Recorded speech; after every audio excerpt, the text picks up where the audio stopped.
Well. What's up, everybody? Welcome back to the VAR Check podcast, the podcast where football's biggest debates go under review.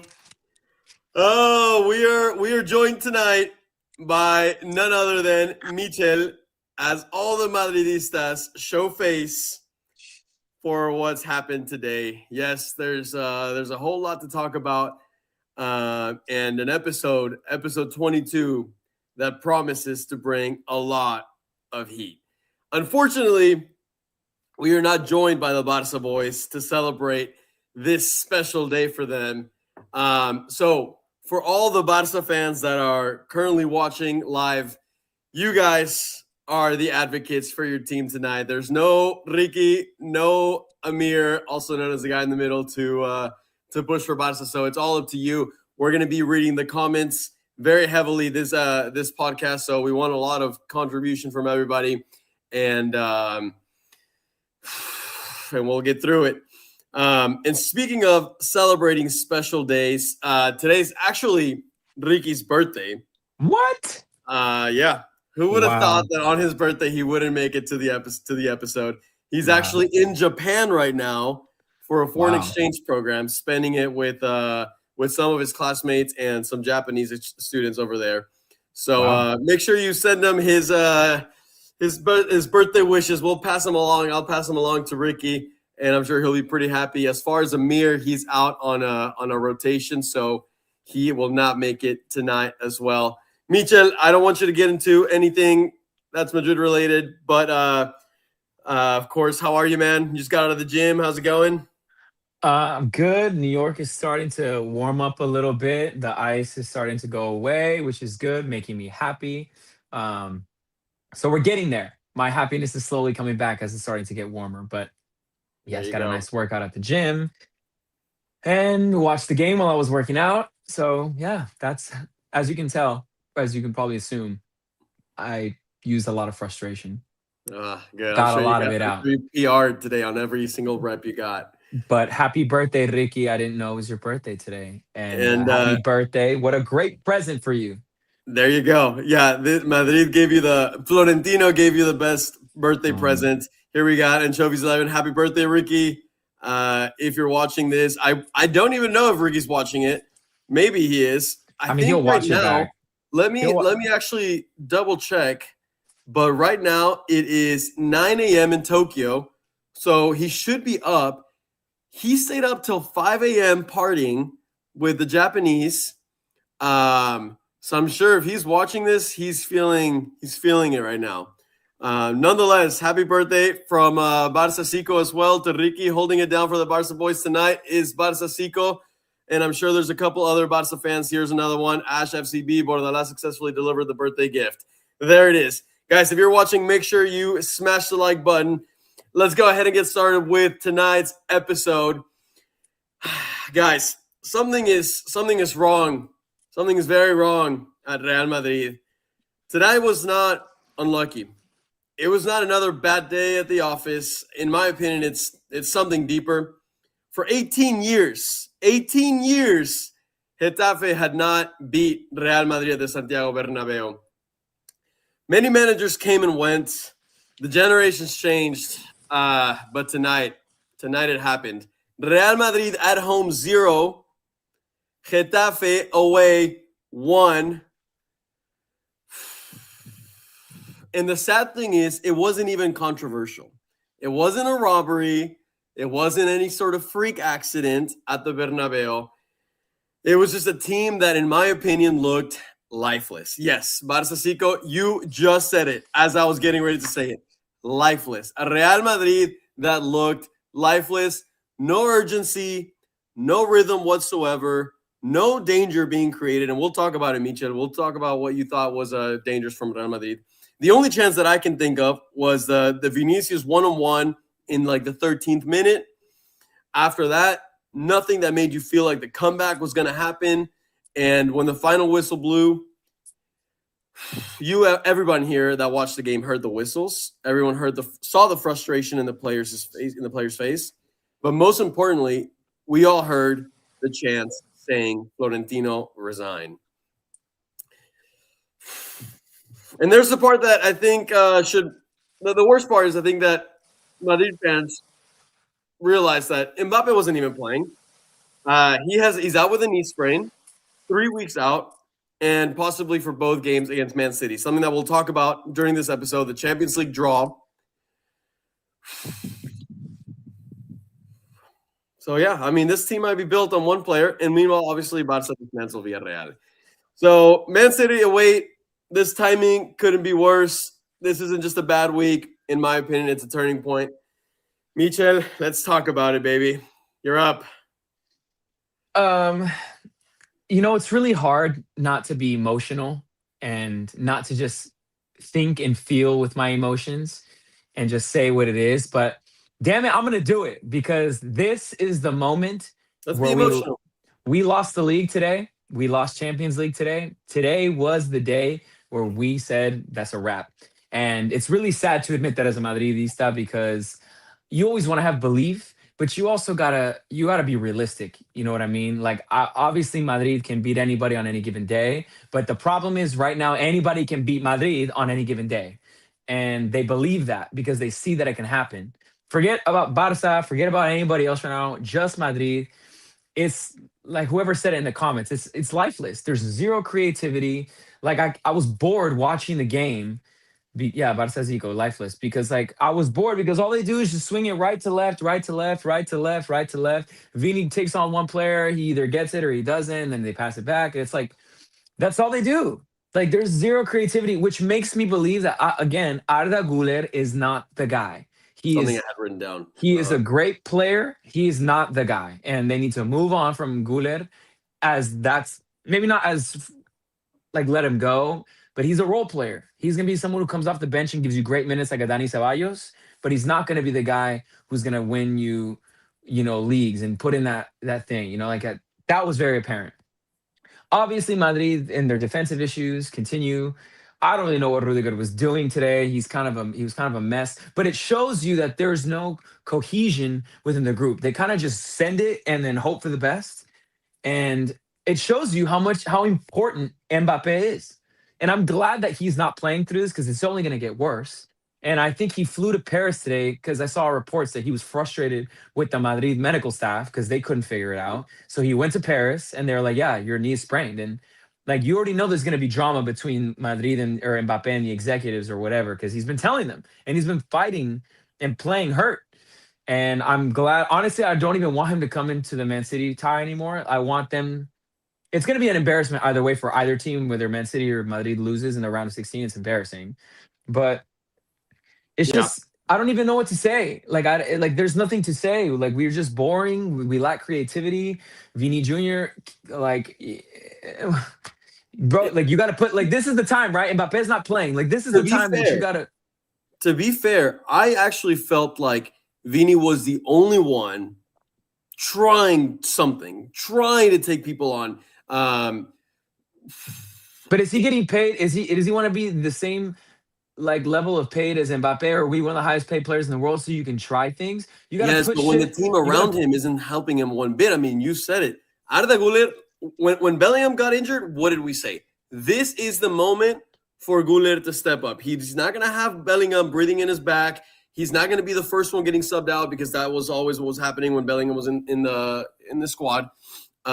This was his moment, and we said it. If this is not the time for him to shine, if he doesn't shine in this time, then he's never going to shine, and he's proved it. I mean, he'd get the ball and nothing special happens. If anything, I was more excited to watch that youngster Thiago Pitarch play than Arda Güler. I mean, for sure. But I mean, I get what you're saying, but at the end of the day, it's about results. Vini cannot miss that one-on-one. You just can't, right?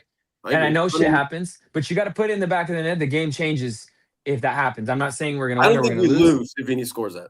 Correct. And at the end of the day, that's what it comes down to. I close my eyes and Mbappe puts that in 99.99999, out of 100%. He gets that done. And Vini has been doing great, but these are the games where you got to step up. We're saying it's really easy to get motivated to play Atletico de Madrid, to play Barcelona, to play Champions League. I don't even know what place Getafe is in, but you got to get the job done. 14th place. And it's so frustrating that Barca just rolls through these teams that they should be beating.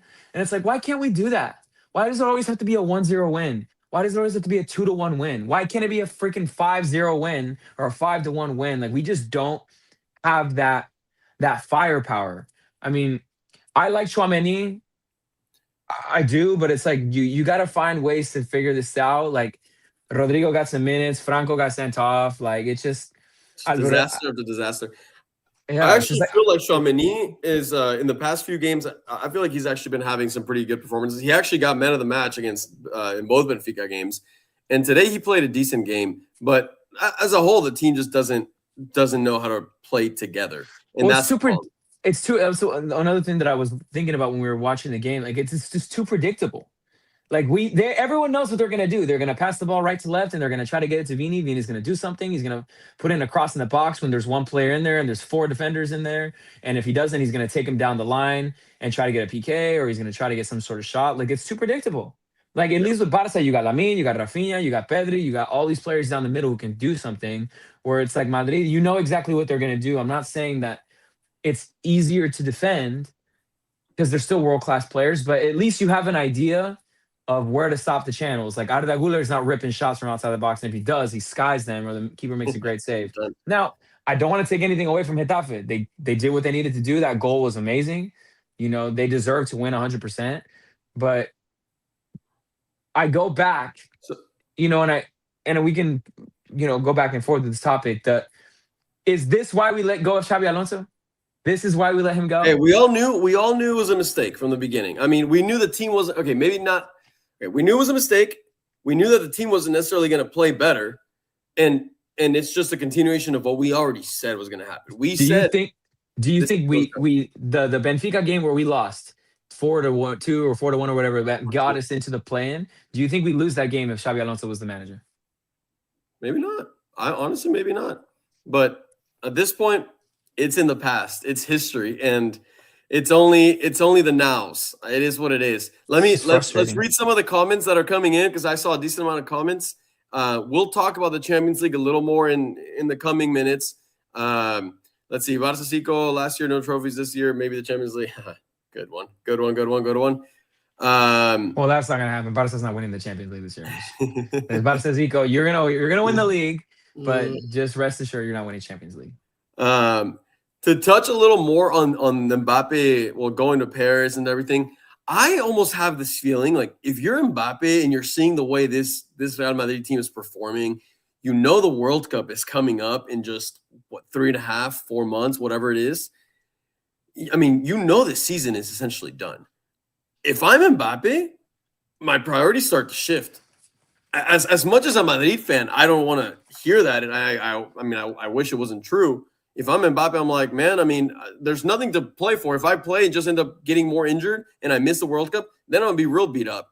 So if I'm Mbappe, I'm going to take my sweet-ass time to get back. And I feel like that's why a lot of the reports coming out were saying that they don't act. I mean, there were some people were saying 3 weeks for him out. Some people were just saying, Arbeloa literally said, we're going to see when Mbappe feels ready to go, we're going to go. Because I feel like Mbappe finally said, I'm fucking done with this shit. I've been trying to save you guys. You guys are forcing me to keep playing. And my knee hurts, and I'm done. Well, I don't think Madrid is forcing him to play. I think he wants to do what he's doing, and I think Madrid is like, hey, like we need you, but like at the end of the day, Mbappe is the player. If he says I'm not playing today, he's not playing.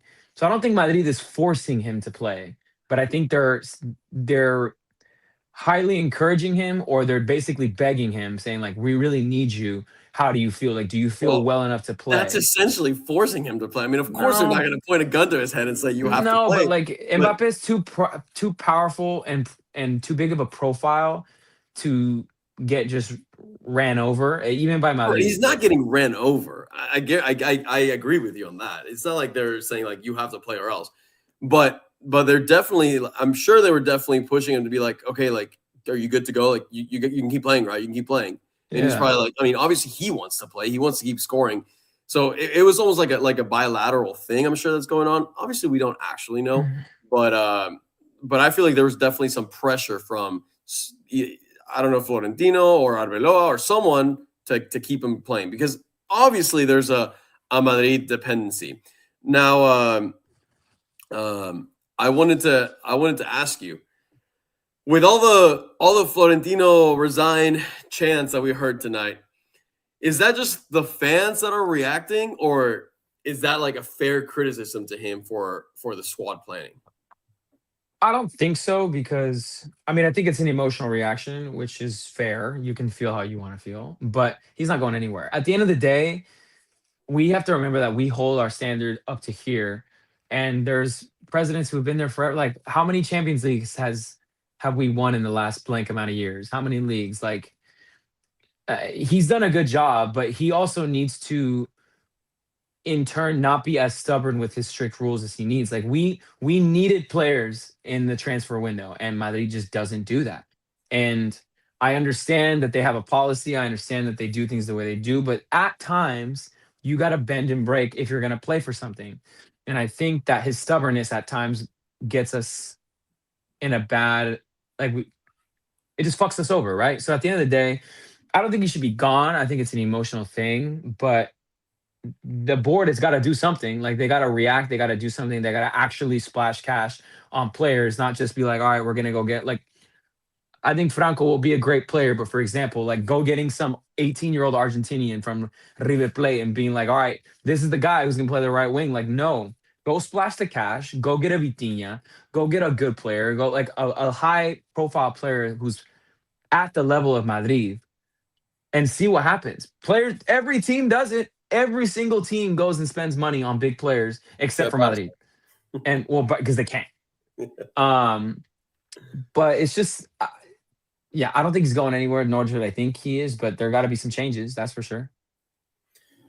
Yeah, it's tricky because I I know it's Madrid, and ultimately Madrid should be winning at all times, right? That's what the badge demands. But obviously, yeah, you have Florentino, who's been the most successful president at Real Madrid. So to genuinely, I get the frustration from fans to want to chant like he needs to go. I get it. But yeah, I agree with you. Ultimately, like, he is the person that brought like so much success to the club. And yes, he needs to just ease up on some of his strict rules that he has on the way he manages the club. So I mean, I'm with you on it. I don't think he's definitely not going to resign, and I don't think there's going to be anyone that tries to come up against him in the presidency to really. I'd be more shocked if someone really stepped up and said, like in Barça, you hear there's Laporta running, and then there's like Victor Font and another one running. I don't see a world in which that happens for Real Madrid anytime Nor soon. should it. Nor should Yeah, it. But there but definitely has to be some changes. I personally would just like to hear him do some sort of press conference, say something. And it doesn't have to God. necessarily be right now, but maybe at the end of the season, I don't know, something. But you just never hear from him. You always hear Laporta talk, and obviously we get sick of Laporta talking. But Florentino Perez is almost like this mute figure that we always see, but you never hear a word from unless it's him presenting a player in the Bernabeu. We'll see. Let me read. Unless you have something. Let me read some of the comments here that are coming in. Barça Cico, nope. Remember that there was a time when facing Madrid was fear. You fear playing them. You need to get back to that time. Yeah, I mean, unfortunately, I don't think. I mean, Getafe definitely came out here to this game and did not fear them. I did feel like no one fears Madrid. They know that they're the underdog, and they know that they probably are going to lose, but they don't fear playing Madrid. the problem is players, not Perez. I don't know. Mbappe It's doesn't both. want to adapt as a number 9. They were angry because Xavi made them work hard, and they just want the money and chill. No respect for the badge. I feel like the answer somewhere within there. I mean, I do think Perez is part of the problem, as we were just talking about. I think Mbappe is not a number 9. However, he's doing very well at that position, even though it's not perfect. I still feel like him on the wing with a proper striker would be much better. And then obviously they didn't respect Xabi Alonso very much. And yeah, I mean, they're not really respecting the badge too much. Go ahead, Mijay. Which is unfortunate. No, nothing. I mean, yeah, I think we should go through. I mean, a lot of the comments, but I mean, that's not. He said it right. Not much more to say. I The don't only know. man in a team full of spoiled brats is Courtois, and he's been saving your asses day in, day out. Let's Yeah, go. I Let's go mean, to this question right here. I mean, I don't think I can show it, but which man? It's which one? the 96-96. Which manager do you think Madrid needs for next season? Like that one. Put that one up. And the one right above that. Which players would you get rid of? Something to actually talk about. Which manager do you think Madrid needs for next season to change up the team? Personally, I'd recommend bringing back Xavi, but probably Xavi's That's not not gonna going. happen. That's a done deal. But Even if as far Madrid as, does go back to him, I think he would say no. yeah, that's cooked. I mean, unless they got rid of Vini Which they and won't. said, "Hey, bro, we're sorry." No, even then, I'm not even going to entertain it because Xavi Alonso's It's. never. I I think don't know Xabi about Alonso never, has but not anytime soon. Xabi Alonso has too much respect for himself Yeah, to come back after they did him so dirty. I I mean, wouldn't even want that for him, honestly, at this point. I don't Um, really know what managers are going to be available. I know that there's talk about Klopp, but I think that's like such a like a reach that I think that's rare. Um, it's gotta be. we'll talk about making players work. It's I mean, complicated. I don't really know. I don't even know who would be available. I mean, I think if you reach out to any coach, they would love the opportunity, but like I don't know. And the problem is no matter who takes over, the issue is not ever really the manager. It's the club. Like what's the identity? What's the DNA of how you're gonna play? You know, like if you have Vini and Mbappe, like that's already a problem, right? If you put Mbappe on the left wing, that means you're getting rid of Vini. So like a big change is gonna happen, and then you just have to find a manager that can adapt well. But again, like I don't really know who's The other available. thing is, I feel like managers probably don't even want to manage this team. It's like, They do and they yeah, don't. I mean, they I mean, do. obviously, if you're a manager that's never coached Madrid, then you get the call up. You're like, all right, that this train, like many people say, this train, the Madrid train, only comes once in your life. And so ultimately, yes, of course, people will take it. But I know managers are going to be terrified coming into the job because of the things that have happened and the fact that they're the ones that are going to be responsible in turning things around. So it'll be interesting who's willing to jump in this fire. I mean, they need an Hard. attacking minded coach, like or manager. People Because I have talked. really go Yeah, go ahead. ahead. No, go. I was gonna bring up Tuchel, but just because he's flirted and there's always been a lot of rumors with him, but I think he just signed a new contract with England. So I'm just trying to think out loud, like I mean, who's I don't been really know what's gonna rumored happen. before. I mean, I don't know how he would adjust, but like here's just an idea. Because we all know that after the World Cup, the French national team coach is going to get the boot basically. And obviously he has a relationship with Mbappe. We have a lot of players on our team that are French. So maybe that, I mean, he knows how to win. I mean, the managers will, some of the players already trust him. So I don't know if that would be an option, but It'll I be tricky. the Mourinho thing is tricky because he's not an attacking minded coach. He's a defensive minded coach who likes to play on the counter, which Madrid has the players to do that. But I think we tie a lot more games playing defensively than we do going forward. And I think I would rather see Madrid playing more attacking minded. Um, I doubt Mourinho's I mean, especially after everything that happened well, against Benfica, I think regardless of that that, is a cooked option. I just don't think he's the right man for the job. Ten Um, Hag, Ten ain't no Hag, way. no, Ain't no way. absolutely not, bro. Pricey. Hey, well, there's Pricey. Oh look, you got a nice little I was gonna profile. say now I know what you look like, Yeah, bro. yeah, Nice. yeah, yeah. I put a face to the name. Butch, ain't no way. I mean, Nah. he's barely even doing it. He's barely even doing well with the US right now. I think his Actually, only good season was like his only good team was with Spurs. I think he did good when he was in La Liga with Espanyol back in the day, but his career I feel like has gone a little bit downhill. what about, I mean, I know this is never gonna happen, but like, what about Company from Bayern Munich? Like, I think he's doing. I think he's pretty well secured in his job right now. He's not going to want to leave Bayern Munich that's doing decently well, and he's having a good season, especially. And we're going to talk about our Champions League predictions. They're highly ranked as up there for potential champions. I don't think Company's the answer. Or so else then at who least is even available? Like, I that's don't do. what. That's the thing. What about it? What about when Arsenal bottles the league? Do you think Arteta? Okay, Arteta could. Arteta is an interesting option because He's he is Spanish. Spanish, but correct me if I'm wrong, but I feel like Arteta has more of a Barça background in him. I mean, I don't know if he Yeah. actually was part of Barça at any point. My mind is blanking me right now. And you guys, someone in the comments, if y'all wanna help research that for me, if Arteta was ever in relation with Barça at all in his career before he joined Arsenal, but also the fact that he trained under Pep Guardiola and stuff like that just makes me feel like he's not much of a Madrid guy. Would be interesting. Would be interesting. I'm dead. First pod, I'm actually chilling and not trying to piss off Micho. That's hilarious. Pricey said Inzaghi back from Saudi. No. I don't think so. I don't think so either. I think we'll start to hear more things as the season comes to an end because right now we don't know who's available and who's even interested or who Madrid is looking at. I know Klopp is the only one that we've really heard about, but I don't think Klopp wants to come. And if he Yeah. does come, he's going to say from the rip, this is what I'm doing, and I don't want to hear it for the entire year. And if you Yeah. guys have a problem with that, then I'm I mean, chilling where I'm at. I'll say out of all the names that we've mentioned, Klopp is probably the one that could excite me the most. But Oh, Madrid for needs to build sure. a project. For any of these big names like Klopp to come, they need to have a solid project. And if they go another season going into it with the Vini, Mbappe, Jude, Guler, all that same stuff, it ain't gonna be a project. Well, There yeah, I has mean, to be a big sale this summer.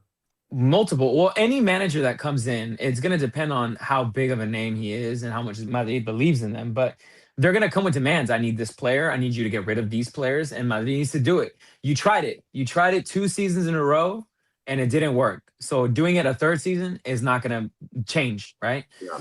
I think it's This was time to let interesting. go on the slot. I'm not saying it's going to happen, but I do see a potential that he could leave Liverpool and he would be Nah. a semi. I agree with you. I'm not overly keen about it, but he would be just a name coming from a bigger team that could potentially be leaving and Xabi Alonso replacing his spot. I agree with you. I also am like, I don't know. But compared to some of the other answers or names that we heard, I feel like Nagelsmann was I'd rather have the talked about Serbia. in the past, but he's essentially cooked. I mean, we talked about Mourinho. We talked about so many other names that I just would right away say no. Arne Slot, I wouldn't necessarily discard right off the bat. We'll see. I also wouldn't discard Madrid saying there's no one available. No, we're not changing the project just yet. We're going to let another season go, and they just keep Arbeloa. At this point, with the I don't way think so. Florentino Perez is operating, can you really rule that out? No, I don't think so. And because I think either way, Arbeloa, to keep his job, I think Madrid said from the rip, like, listen, you're getting an amazing opportunity to coach Madrid. Wherever you go after this, you will never, because he's going from coaching a B team, academy players. From now on, he will be coaching top teams or Sure. big clubs ish, right? So you're taking a huge jump in your career. And I think Madrid said, listen, at the end of the day, we're giving you the boost in your career that you ultimately want, whether you stay with us or not. We're giving you a trajectory to go coach in Italy and England and Germany, whatever, right? And I think they told him for you to keep your job, you need to win Champions League, or you need to for sure win the league. And we know that that's not going to happen now, right? A few things that he said that Arbeloa said in his press conference. I'm just going to read out some of the highlights. La Liga is not over. We will fight until the end. We created better chances than Getafe. The players tried their best. We deserve to score, but unfortunately, football isn't about what you deserve. Arbeloa, I'm sorry, but I don't think we deserve to score a whole lot. I don't What is even he know gonna if we What is he deserve gonna to be say? What is he gonna say? We were garbage today. Like I agree, but hey, I mean, that's typical manager talk. at the same time, some managers go out there and say as it is. But obviously, Arbeloa is not that type of guy. We've said that before. Let's see, Arbeloa, it's my fault. We have a fantastic squad. Our players are incredible, but of course, we can play better. Let's see. The referee allowed the game to stop too many times. I mean, honestly, but Getafe went out there for blood. They were foul. The first 15 minutes, my God, it was just like foul after foul after foul on Vini, and I was like, Jesus. I'm absolutely responsible for this defeat. I fully acknowledge it. And of course, the first thing that I actually like that he says, a proper criticism Franco cannot do what he did. I don't know what he told the ref, but he sent him out for a reason. Thank you. Just not sugarcoating things. I mean, right. And I don't know what he said either. I guess hopefully we find out. But Probably for the cussing ref him. to just give him a straight red card like that, he must have cussed him out in some sort of way. So, anyways, I just wanted to read the things that Arbeloa had said in his press conference. I mean, I don't know. Like I said, I don't really know who is gonna come through, but we'll see what happens. And I don't think I think it's way too early right now. The season needs to be closer to the end over the summer. Towards the end, we'll start to hear more. It's funny to me to actually see two Barca fans saying that the league is not over. Of course, the league is not over. It's only a 4 point gap. Madrid and Barca still need to play each other, but you're looking at trends. You're looking at how the team is actually playing. If we're struggling against Getafe at home, what does that mean for us when we have to play teams that are in rhythm, are much better when we have to play Barca again? Like technically, yes, it's possible. But if you're looking at trends, Madrid is going this way, Barca is going this way. Our best player is probably going to be out for the next 3 weeks to a month. We still have to play Champions League games. So at the end of the day, like it's just not looking good for us. I mean, so now that you bring up Barca, Michel, I feel like ever since you really started dogging on Lamine Yamal, man.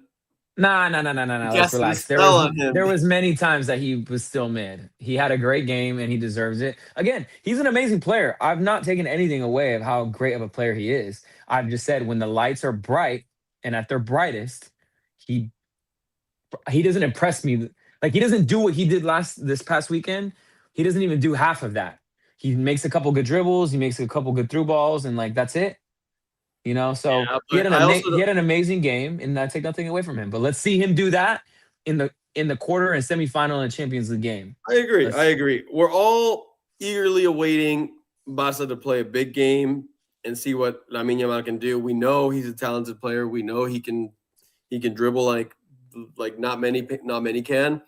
But yes, we're waiting for him to show up to a big game. I agree. But nonetheless, he scored a hat trick. He's Barca's top scorer this season, apparently now, with 13 goals, which is really interesting when you compare it to Mbappe, obviously. But goes to show, if you look at all of Barca's scores, it's well distributed, with Lamine Yamal now leading it. And at 18 years old, he is now the fastest player to reach 100 goal contributions, beating, obviously, Messi, but also our Mexican friend Gio dos Santos, who used to also be part of that record. Wow. I know. I mean, I was like, oh, not Gio, not him beating Gio's record. I mean, Barca got the job done. Again, nothing special. Just like today, but Madrid should have got the job done. Nothing special. He did it in the Euro. Really? And then what happened? Well, he did win the Euro. Yeah, amazing. I mean, he and Spain, of course. But what happened in the Champions League semifinal? Did they win or did they lose? That's what it comes down to, right? This is starting to warm up the Champions League talk. I love it. He will score 5 goals against Arsenal. We got to get there first. And as per usual, Barca seems to get the easy side of the bracket. Michel, let's see. Sam the Mira has been asking this question, so I'll let you take it away. As a Madrid fan, I want to hear you guys, or I want to hear what you guys think on what which we've talked about before, gone due to duplications in certain positions. This is tricky because the obvious and the biggest thing is the Vini Jr. So 3 players. Guler. I don't know if he needs to be gone, but he needs to be replaced. But he needs to be gone from the starting lineup. Right. Someone needs to be in that slot. So we need to fill the Guler slot. We need a center back. Oh, speaking of center backs, Huijsen's game. I know. And the dude just has no confidence right now. The passing in those final minutes, in those final 10, 15 minutes, I mean, he gave some passes that weren't even close. I was like, yeah. Boy. I know, and I know the nerves are there, but I mean, you have to. That's the problem. Is there's only really one answer to this question. It's what do you do with Vini and Mbappe? And Mbappe's not going anywhere. No, I know. I'm saying, what do you do then? So do you just continue to put Mbappe in a position where he's not at his best? Yeah, he's scoring because he's a great player, but as we've seen over the last 2 years, right? It's not working. So then what do? You just keep beating a dead horse. I don't know. So I don't know who you really let go of. I mean, the easy thing is to say Vini, right? And Okay, put Mbappe in his natural position and go get an actual striker. That's the only thing I can think of. Jude is going to stay, and I actually do believe in Jude. I think he's a good player, but I think he's not playing. He wants to play a position that is not him. He wants to be a center attacking mid. He's not a center attacking mid. We need a center attacking mid, you know? And I know I'm not saying that he's gonna go anywhere. That's the problem, right? Vini, I don't think Vini's gonna go anywhere. there's even talks that they're especially after this past month that he's had, where it's actually been a lot better, that they're getting closer to finding an agreement for his contract renewal. That's what I'm saying. So I don't really know. I Yeah, think well, it's there more it of the is. system. It's more of the system. I think it's Madrid needs a creator, and that's the problem. And they need some sort of structure, and they need a center, a defensive lineup that's not hurt the majority of the year. Again, we love Militao. Even if he gets 100% healthy at the end of the year, do we really think he's not going to go next season without being out for 2, 3 months? Like, what's the point? At some point, you got to let players go, and it's just not working. It's the business of football. You got to go. Like, how often do you hear about Van Dijk getting hurt, Saliba getting hurt, right? Like they get hurt like normal players, but like we hear Militao's always hurt, Carvajal is getting hurt. Now, you know what I mean? Like it's just sometimes you gotta kiss it goodbye. But I think Madrid's biggest issue is they need a real creator. Someone who's gonna say, give me the ball and let's create some magic. Let me put a nice little through ball in. Let me sneak something in. Let me shoot from outside the box. A Like that's Pedri, what Madrid. I want to say like a Vitinha. sure, or a Pedri. Yeah, but Here, Mbappe on the left, Rodrigo on the right. Got to see in the middle. It's a long season. Why not use Vini and Mbappe alternatively? Look what happened to the last person that tried to keep bench Vini off Vini. the field. Look what happened to them. But Uh, also, like, it's not. And Vini is an amazing player. That's the problem. Um, I Rodrigo. I think that's unfortunately that's cooked. it's gonna be a tale as old as time where he had his moments and he moves on to he will move on to another team and be a star because he is that good. He's But good. I think his time at Madrid is coming to a close. They need Mastantuono doesn't really seem to be getting that position, but he's young. He's not ready yet. That's with okay. what's his name, the Argentinian player from Como. What am I forgetting? Oh Nico wait, Paz. Nico Paz. I Nico mean, Paz could be an interesting option as that creative midfielder that we're talking about. And I mean, I yeah, think we'll he's see. essentially a shoe in to return next season. Oh yeah. So that But I might also think you be. need someone with experience, bro. Like I think he's a good player. You bring him back, and I think you actually give him minutes. Like I don't think it's like a No, we you have to. If throw we're him. gonna bring him back, it better be because he's gonna be playing. Otherwise, leave him at Como and let him. Hendrick has been killing it at Lyon, so like you gotta But give but him that's the minutes. other thing. I actually heard during this game, the commentators were talking about, oh, and look where Endrick is when Madrid needs him again. He's in Liga and killing it. I think I saw he has already more goal contributions for Lyon than he had in his entire Madrid career. But here's my rebuttal to that. It's completely different. In Lyon, it's a smaller team where he's gonna be the star player and he's gonna be playing essentially all the minutes. So of course he's going to be score. I mean, he's a good player at the end of the day. He was at Madrid for a reason. So of course he's going to be scoring and playing a lot more. But regardless, like for Real Madrid, when you have Mbappe, Vini, Jude Bellingham, and players like that play up top, he's still going to get a lot less minutes. And would he have been good today to have as a sub for Gonzalo to see whoever's doing better? Sure. But Mbappe is injured right now. The moment Mbappe comes back, we go back to the Oh, same story. you know who we So should get rid of? Brahim. dude, talk about Brahim. Why does Arbeloa not play that guy? I mean, I'm like, I But have not again, heard anything. we're seeing it. We're seeing 1 day of their week. Like, what is Brahim doing or not doing in training that is making him not stand out? What is he doing? So it's like, and I've told you every time when Brahim comes on as a sub, normally that's when he does well. Whenever he gets the starting chance, When he comes to the he South for 5 minutes, well, right. But then whenever they actually give him a chance and he's a starter, he does absolutely nothing. I know. I So do it's agree like, with that. again, you sometimes you got to put a player out of their misery and just send them off. It just doesn't work. Breakups happen, Mastantuono bro. not doing any better. I think the whole team But is just in a huge batch. I mean, it is just what it so is. I think it's Carvajal needs to go. well, Carvajal, we all know But that. Like he's also not the starter. Trent is the right, starter. well, now, but he's Carvajal seems to be struggling understanding that. So he just needs to go. And obviously he's not really being a leader for the team like we need him to be.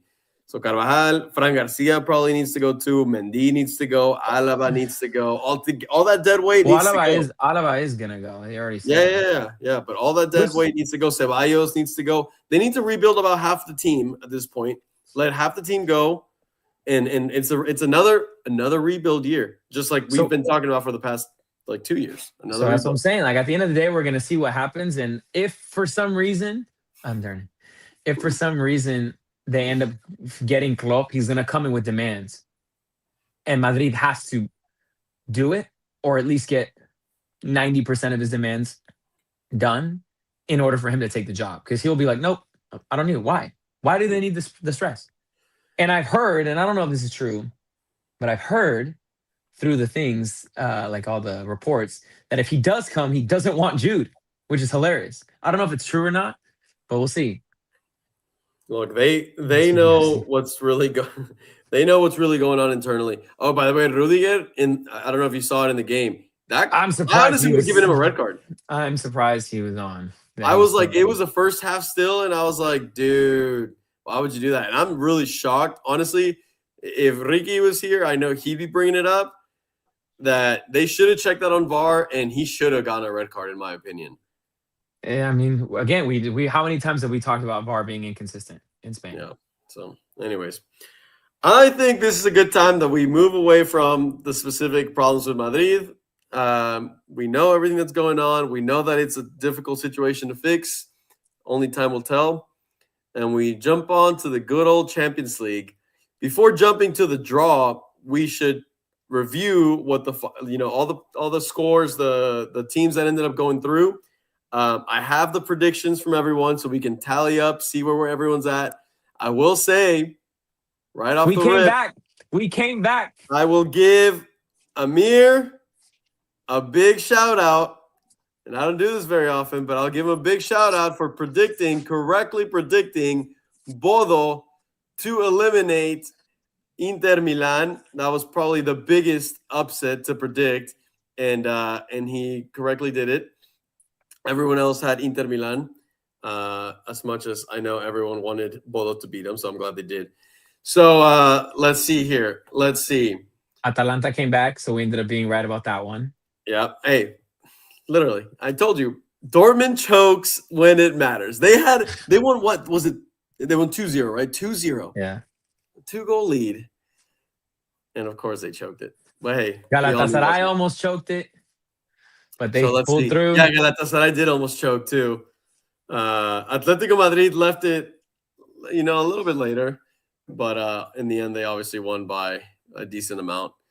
Olympiacos Bayer Leverkusen beat Olympiacos. Oh, PSG, and that's a team that I definitely want to talk a little more about.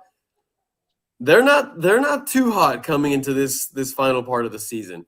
So, anyways, let me tally up the predictions for everybody. See how many each one got right. Let's see. Amir. No, let's see. I was up here first. Okay, I had PSG going through. Got that one right. That's 1 point. I had Newcastle. I had Galatasaray. I had Atletico Madrid. I had Inter. That was my first L. I had Real Madrid. I had Atalanta, and I had Leverkusen. 7 out of 8. Let's see. For you Ricky, got 7 out of 8. 7 out of 8. Wow.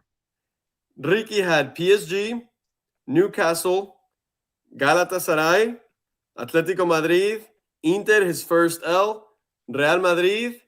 He had Dortmund, second L, and he had Leverkusen. So Ricky, 6 out of 8. Michel, you're up next.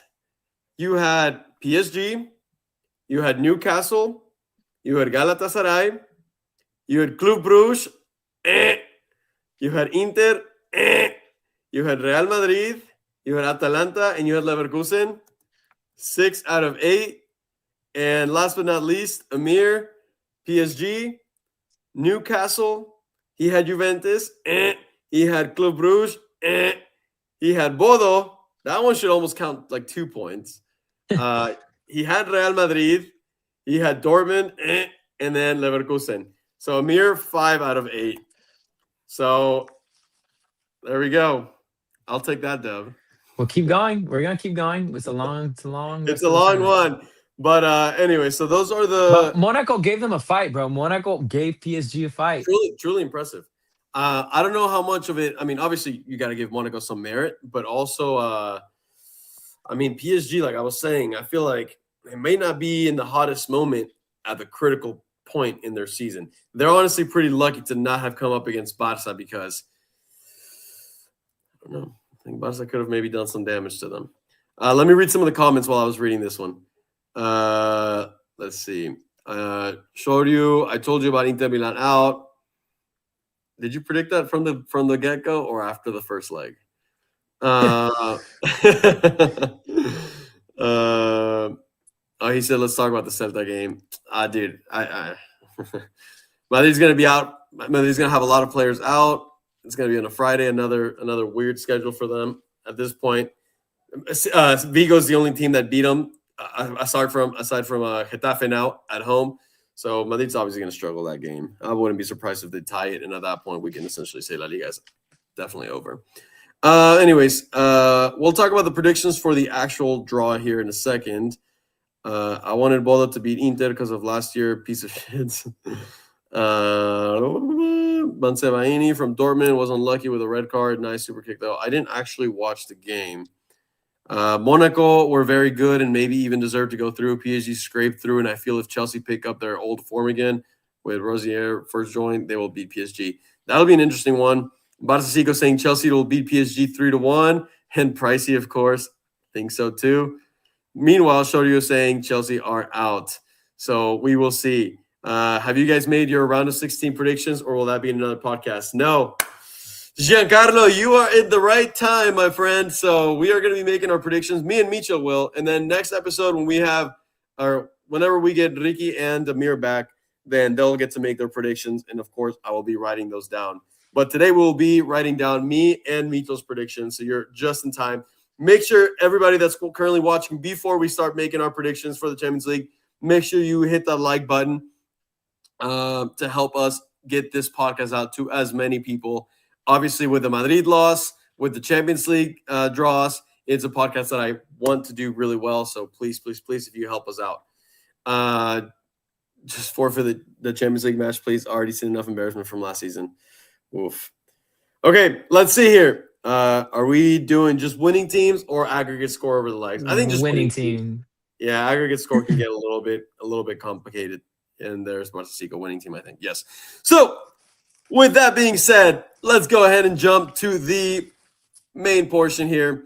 So I hope everyone, Michel, you may not be able to see the picture that I just put up, but okay. You do, obviously we'll be saying the matchups.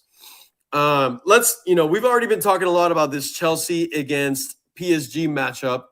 Hold on. Let's go ahead. Let's talk about it. Let's talk about it. Chelsea against PSG. Michel. Who plays at home first? It should be PSG playing at home first, since they had to go through playoffs, so that way Chelsea can finish off. So I believe, you can't see the picture, but all the teams that are at the bottom are the ones playing at home. So Chelsea's playing at home in the end.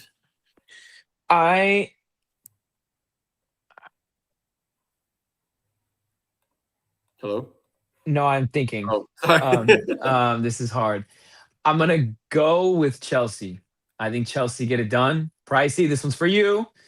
I'm going to pick Chelsea throughout this 2 legs. I think PSG have a good team, but I think that they are struggling. And of course, they can, beat Chelsea. But I think rhythmically, and I think Chelsea right now also know that they can beat PSG because they beat them in the Club World Cup. So I think there's that level of fear that normally wouldn't be there of like, we got the job done, the job done already, excuse me. We can do it again. And so I'm going to go with Chelsea. Chelsea over PSG. Cole Palmer needs to play really well, but I think Chelsea will take PSG. Let's see what the majority of the comments are saying here. Barça Seco. I almost want to keep you guys' predictions too, because sometimes y'all come back and you're like, I told you so, and I'm like, Barça Seco is going for PSG. Pricey, of course. Chelsea 100%. How do you have Chelsea? Well, he's giving his whole thing. We'll go through him in a second.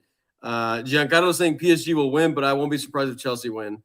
Let's see. I changed my mind. PSG to scapegoat to win. I'm dead.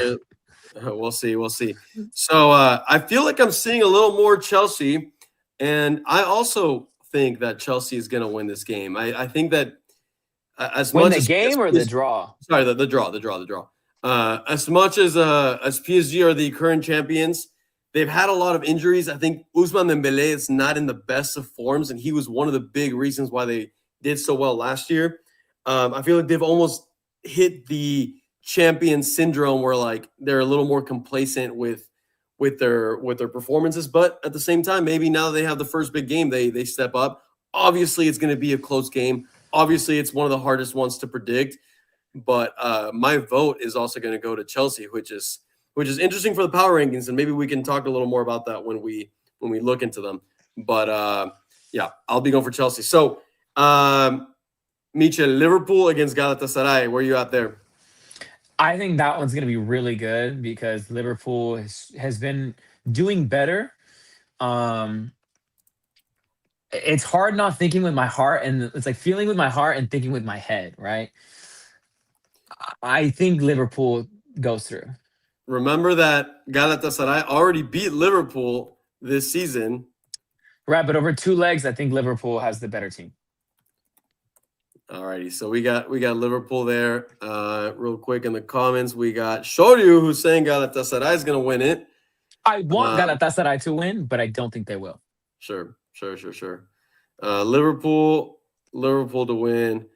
Galatasaray have the best team they have had in a while. They do have a really good team, but their second leg performance against Juventus does leave me questioning how good. If they would have gone out there in Juventus' stadium in Turin and beat them 2-0 and gone through with like a 7-, because I think they won the first game. They won the first game 5-2. So if they would have gone through like 7-2 in the aggregate, then I'd be saying, damn, watch out. I still think Galatasaray is really good at home, but yeah, their away performance left me really questioning them. Nonetheless, I also think it's going to be a good matchup, and it'll be close.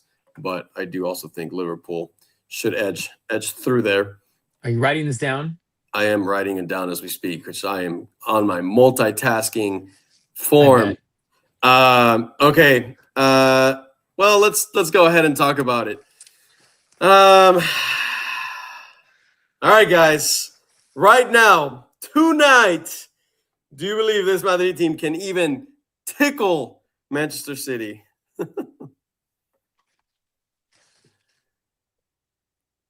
Michel. You know, the sad thing is, and this is really sad because I really hate doing this, but Madrid is not going to win this, especially not with Mbappe out. I think they will struggle at home. I think it'll be close. I think Madrid could even maybe win 1-0, but I think they go to England and get battered. Madrid not having the second leg being at home and them having to play away, they never usually do as well. Obviously, can they? Of course. Yeah. But I don't think they will. And that makes me really sad because obviously we want them to win. But if we're struggling to beat Getafe, you know what I mean? So I'm going to – that way everybody in this podcast can say that I'm not just always picking Madrid just because, and I'm actually making an educated guess or an educated decision. I want Madrid to win, obviously. If I'm putting my money down, I think Man City is going to take the tie. I think it'll be close in Madrid. I don't think it'll be a blowout. Oh, I would like to think that. I think it'll be close, maybe like a 2-1 or 1-0 or 1-1. And then I think when they go to England, Man City will win like 3-1. Yeah, I think City will beat them by more than 2 goals, by 2 or more goals in England for sure. And then the most I can see Madrid doing it at home is a tie, honestly. Let's see what you guys are saying. Real Madrid and Man City is always 50-50, with Man City also focusing on the Premier League. It may sound crazy, but I think Real squeezed by. Yeah, but that's Gonzalo's the starting striker. Hopeful thinking for sure. City, I will never predict Madrid to win any game. I'm dead. Getafe beat Madrid, yes. After Mitchell picked Chelsea, I feel like I can't go against my... Okay, guys, we're not kissing each other's bows here. Man City to win by 1 or 2 goals. Rudiger can handle Goldilocks Haaland. I agree, but there's more to that. There's more to Man City than just Haaland. Look at you, Michel, getting some appreciation. Hold on, guys. I'm gonna go and make some. Never mind. I'll do this after the podcast. I can't do this live because it's too much multitasking for me. But the comments that y'all are putting, some of you guys that are being active as to who your predictions are, I'm actually gonna go down and write them down, so that way we can have receipts on y'all's predictions as well. I also don't think that Madrid has very much of a chance. I would give them 15% chance of going through. So yes, I expect City are the favorites, and I do think City is going to get the better of Madrid this time around. So, Okay. Michel, so far we are in the same boat on everything. Our next matchup, Atalanta versus Bayern Munich. Can you see Atalanta doing much harm to this Bayern team that seems to be rolling through many teams? Don't even think we need to spend time on this. But I agree. Bayern Munich go through. Let's move on there. We are so far in agreement. Next up, we got Newcastle versus Barcelona. People, what do we say in the comments? I think it'll be a closer tie than we think, but Barça go through. It wasn't an easy game when Barca faced Newcastle in the league phase. If y'all remember, Rashford's the one that pulled the game out the bag. Rashford's not playing that much anymore, so I don't think he'll be as big of a factor. But at that time, Rafinha was out. The team seems to be playing a little bit better. That's what I'm saying. I don't think it's going to be a blowout, but I think Barça go through. So we have Barcelona 100%. Giancarlo Barça, Cico Barça. You already said that. Ariev Barça squeeze by. Newcastle will give a fight for sure and have a chance. I agree. Pricey is saying Barca is going to go through. Burns will score a header against Barcelona while kneeling down. Yes, I do think Barca should be going through as well. No real upset there. As much as I wish I could predict an upset there. This is a good one. Atlético Los Colchoneros Your favorite against team? Spurs. Los Colchones. Los Colchonitos. I think Atletico Madrid get it done. I think Tottenham had a good UEFA Champions League, and maybe I don't remember who they played. I don't you'd have to really go game by game, but they got the job done, but they're doing terrible in the league right now. In relegation zone, aren't they? Or just about. Yeah, so I don't think over 2 legs they get it done. I think Atletico Madrid get the job done. It's good to see a La Liga team freaking eliminating a Premier League team for a change. I agree with you. I'm trying to review real quick who they came up against. So Spurs beat Frankfurt. Okay, they started their campaign against Villarreal and beat them 1-0 at home. Then they played against Bodo and tied 2-2. Then they tied against Monaco in Monaco 0-0. Afterwards, they beat Copenhagen 4-0 at home. And then they had their big game against PSG, in which PSG beat them 5-3. What a game that was in Paris. Then they beat Slavia Prague 3-0. Afterwards, they beat Dortmund 2-0 in London, which was their big win, I would say, out of the whole tournament. And then they beat Frankfurt 2-0. So honestly, they didn't come up against too many big teams other than PSG. And they lost. Which is why they ended up going through, in my opinion, in the top 8.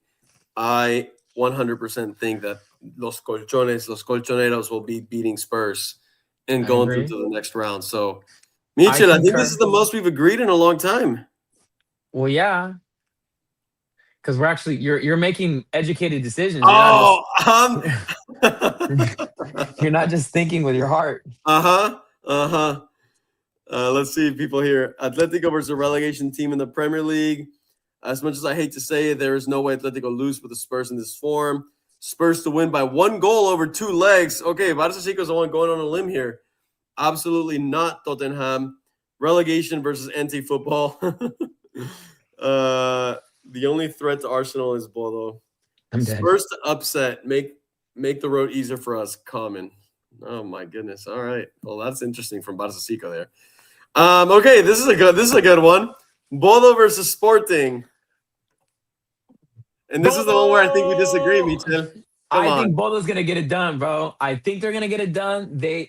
They are playing with belief. I think this is the furthest they will get after this, but I think they're playing with belief. I think they know that they can beat Sporting. I think again, like we were saying before, they're playing with house money. They have nothing to lose, and for some reason, these teams do not play well in their stadium. I don't think it has to do with the turf. That's bullshit.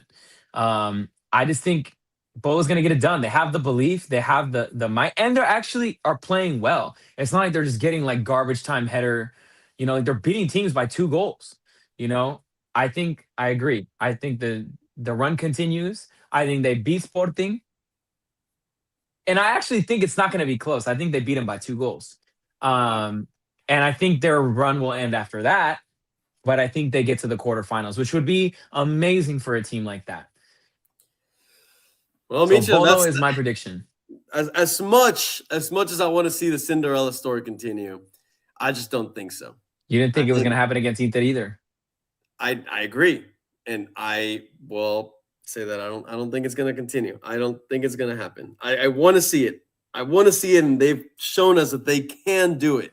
So obviously they're not going to make it easy for Sporting, but I don't know. I don't think so. We'll see.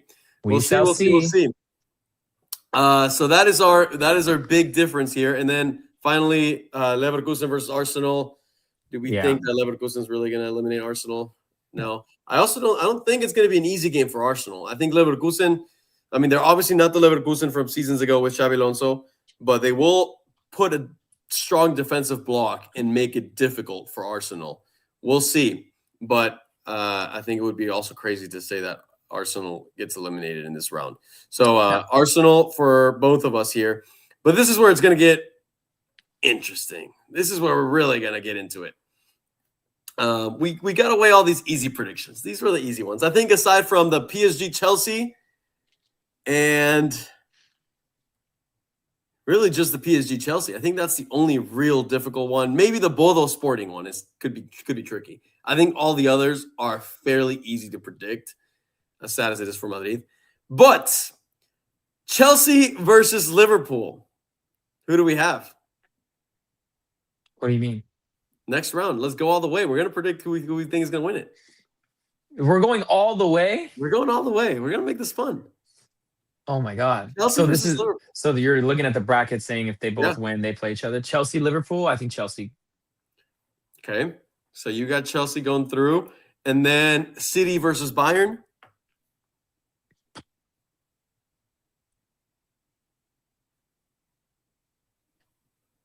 It's tricky because like Bayern doesn't play anyone good. So it's like they of course they're gonna, it's like it's hard to be like, well, look what they're doing in their league. Of course. Right. So it's like I don't know. I mean, you have to go with Bayern, but like I think it's tricky. I think Bayern because they're probably gonna play at home second. So I'm gonna go with Bayern. But Man City could easily win that game. But I'm gonna go with Bayern. So in response to both of those, Arias said Chelsea's going to go through, and then he said Bayern, just like you. Pricey said Liverpool. Pricey. What? Pricey, you have this little belief in your Chelsea? Wow.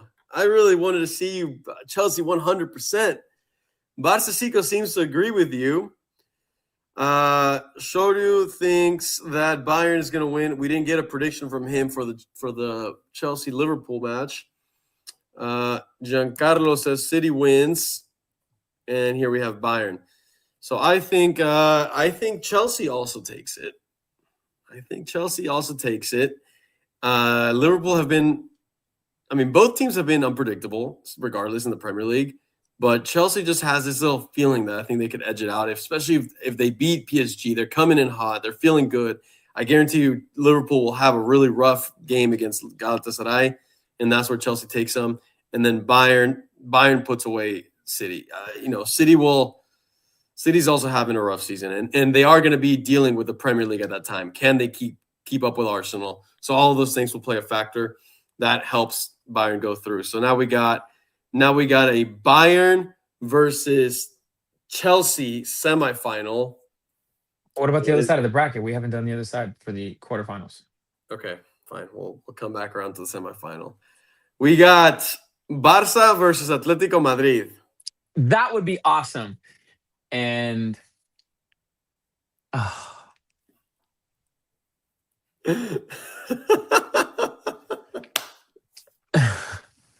Barça versus Atletico Madrid. The fans in the comments are waiting to give their predictions. They are waiting. I'm going to block them out so you can't even see them right now. Who's it going to be, Michel? Who's it going to be? Barcelona. You don't believe in los colchones? No, I really don't. So no, Barcelona, unfortunately. You know, I'm gonna cry. yeah, Barca still gets the home advantage for the second game. And I think it's very difficult to see a season in which Atleti eliminates Barca 2 times in a row in 2 different tournaments. It's tough. It's tough, but I do think Barca will take it too. Unfortunately for my colchones. I have a feeling Atleti might win despite being a Barca fan. It's 50-50. Wow. Giancarlo says Barca. Anti-football beats FC Highline. Wow. This seems to be a little bit more split. Yeah, this one's pretty split. We'll see. We'll see, but we You're have picking Barca. It's pretty split. I think Barca will edge it out too. And then we would have either a Bolo Sporting versus Arsenal. I think we can all agree Arsenal will take that one. So if Bolo beats Sporting, they'll play Arsenal. Yeah. That's where their season comes to an end. And what a damn good season at that. Yeah, it'll be a good season. So this leaves us with the semifinals. Chelsea versus Bayern, Barça versus Arsenal. Break it down, Michel. Break it down. I think we see Arsenal Bayern in the final. So our power rankings are not going to fail us, huh? And then Bayern, if everything goes the way it's planned, Bayern wins the Champions League this year. They beat Arsenal. Because I think they have a great team and they're well coached, but I think Arsenal is going to be also focused on the league, where Bayern is going to be able to take the foot off the gas and rest players when the time comes. So I think that'll help. Now, if for some magical reason Madrid gets to the final, Madrid is winning it. But I think this is Bayern's year, which is honestly great. It's great for Vincent Kompany. I think this is a great way to start off his big club coaching career. I think it'll be awesome for them. And I don't want to see Arsenal win. I don't even hate Arsenal. I just don't think they're going to win. And hopefully if they lose, Mikel Arteta will come to Madrid.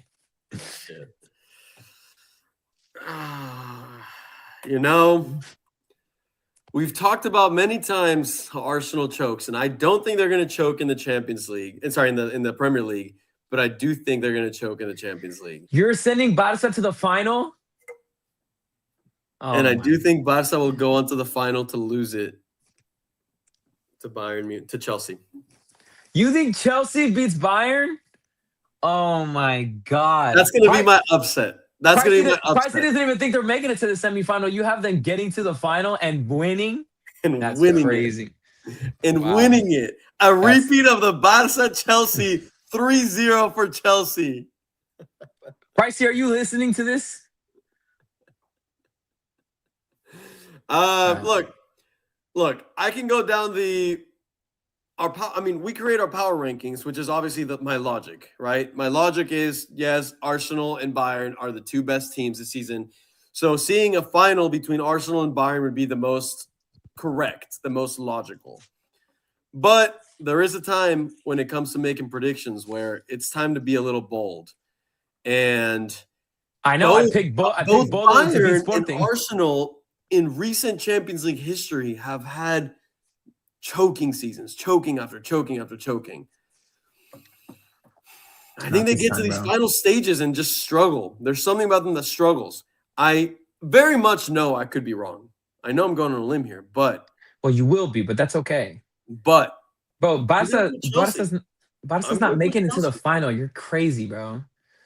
I'm going to put Barca makes it to the final and loses it to Chelsea. That's crazy. Well, if Barca makes it to the final, we better see Ricky and Amir on planes going to the final.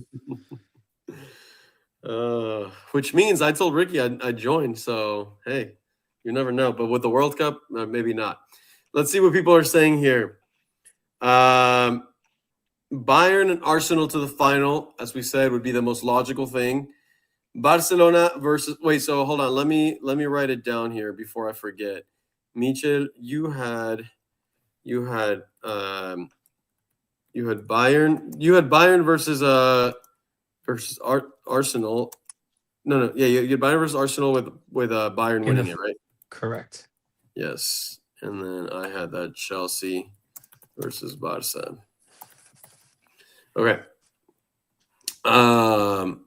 Barcico, Barcelona versus Bayern. Not a single person puts Chelsea in the final. I love it. Not even pricey. Not Bayern even and Barca in pricey. Budapest. Barca to win it all. If Arsenal beat Bolton, they are in the final. Oof. Barcelona to win the Champions League. I'll be honest. I think it'll be Bayern versus Barcelona. I think Bayern win it. Thank you, Ricky. Support La Liga. Whoa. That Ricky's not here. I don't know if he's in the. No, Ricky's not in the comments. I don't know where that one came from. Barcelona will beat Chelsea in the final. Okay, so Barcico, but didn't you say? Well, yeah, because that's the only team that could. You That's said the only team Barcelona versus Bayern already. Oh, the receipts. Yeah, see? Pricey, I'll take it. Chelsea odds on to get a red card. So, anyways, here you guys have it. We've both given our Champions League predictions. Hopefully, in the coming week to weeks, we get Ricky's and Amir's. I will do my best to go back and get some receipts on you guys, write them down, so that way you guys can't come on here and say I told you so, and then us just take your word for it. I'm gonna have receipts on everybody here. But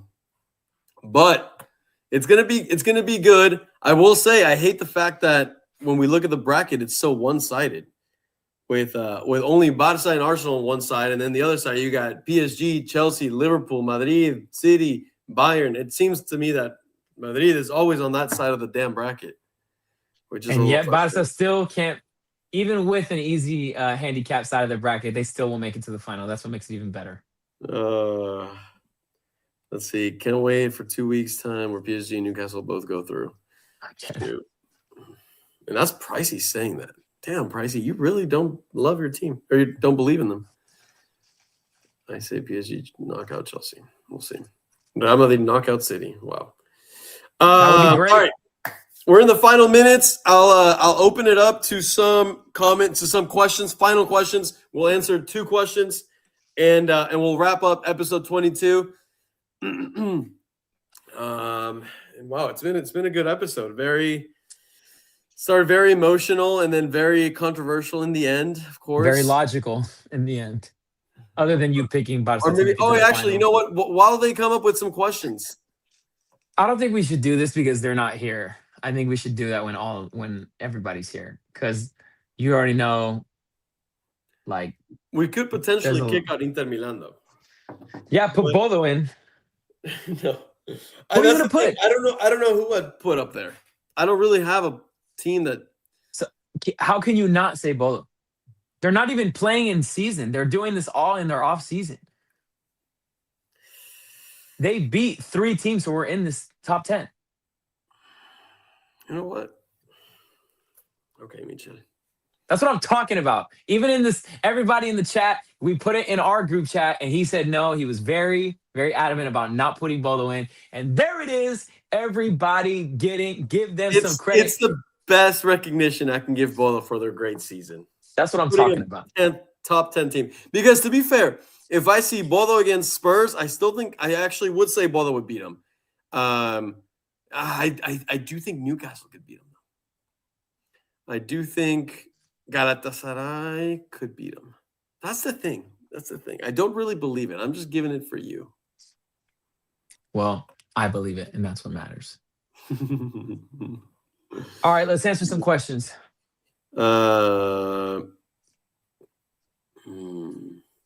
Should Vini leave at the end of the season? I feel like we've talked about that one many times before. We think he should for the good of Real Madrid, but I don't think he will. Liverpool above Chelsea has to happen. Sorry. Wait, did Chelsea lose this week? Pricey, are you not a Chelsea fan anymore? I know. I mean, Pricey, you really got me tripping over here. Were you just an undercover Liverpool fan the entire time?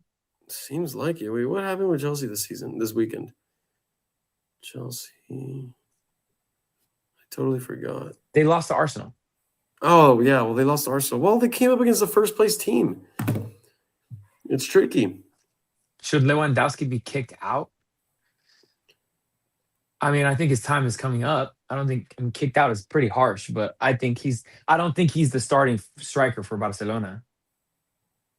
Yeah, I think we answered this question last week, where we went through with some of the players. So, why do both of you think Madrid will get eliminated in the round of 16? Look, I feel like we covered in the first 30 minutes of this episode. Just pure disaster in Madrid. I don't see any other real questions here. Well, let's call it. We always got next episode too. Yeah. Well, guys, thank you so much for tuning in. That's another hour and 15 plus minutes of episode 22 of our Check Podcast. Thank you very much for all of your participation. Michel, we held it down.